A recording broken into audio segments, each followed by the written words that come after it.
My name's Geoff Walker. My business is Refuse Limited. We do commercial interiors.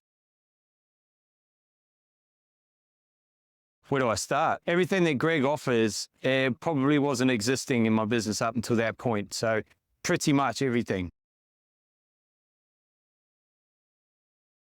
Well, in the beginning, I thought, oh, that's a bit pricey for a coaching program, but if doubling my turnover over the last 2 consecutive years is anything to go by, then I think it's very much worth it.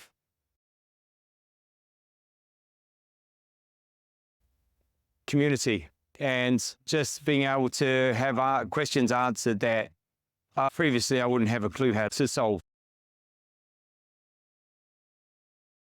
Get a coach. You're never going to know how to do everything, and joining a community and having a coach to help you solve all those problems on your entrepreneurial journey after being a builder and on the tools to build out a business, you need a coach.